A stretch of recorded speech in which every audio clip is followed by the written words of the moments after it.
Hi hello வணக்கம் friends, welcome to my channel. இன்றைக்கி பார்த்தீங்கன்னா நம்ம சேனலில் என்ன வண்டி சேல்ஸுக்கு பார்க்க போகிறோம்னா ஒரு டாடா இஸ் கோல்டு வாகனம் ஓப்பன் பாடி லோடு வண்டி தாங்க சேல்ஸுக்கு வந்திருக்குது.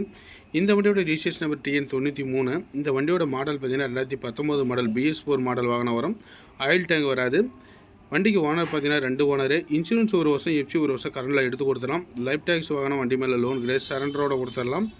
4 டயருமே 50 காசு பட்டன் தான் தெரிஞ்சிருக்கும். கேப்பன் சேஸு தொட்டி சைடுங்கள் எல்லாமே சூப்பராக இருக்கும். சேலை டைப் ஆங்கிள் படியிலே இருக்கும். தொட்டி பார்த்தீங்கன்னா சீட் மெட்டலில் போட்டுருக்காங்க, ஹெவியாக இருக்கும். பேக்கில் step, artist work, stickering, light, brake light, mat கிட்ட எல்லாமே நீட்டாகவே போட்டு வச்சுருக்கிறாங்க. மிக மிக தெளிவாக இருக்கும். வண்டி வேணுமா பார்க்க வேண்டிய இடம் சேலம் மாவட்டம் ஓமலூர் தாலுக்காவில் பார்க்கலாம். ஸோ தேவைப்படுறீங்க வீடியோவில் ஓட்டுற நம்பருக்கு கூப்பிடுங்க. லோன் வேணாலும் இந்த வண்டிக்கு லிமிடெட் ஃபைனான்ஸ் லோன் அரேஞ்ச் பண்ணி கொடுக்கலாம். நன்றி, வணக்கம். இதுபோல் வாகனம் சம்மந்தப்பட்ட வீடியோஸ்க்கு நம்ம சேனலை தொடர்ந்து ஃபாலோ பண்ணுங்கள். தொடர்ந்து நம்ம சேனலில் வீடியோஸ் அப்டேட் ஆகிட்டே இருக்கும். நான் எந்தளவுக்கு வண்டி உங்களுக்கு குவாலிட்டியாக குட் கண்டிஷனில் கொடுக்க முடியுமோ அந்தளவுக்கு நாங்கள் ரெடி பண்ணி கொடுக்குறோம். தொடர்ந்து நம்ம சேனலில் அதிகமான வாகனங்கள் வந்துக்கிட்டே இருக்கும். நன்றி, வணக்கம்.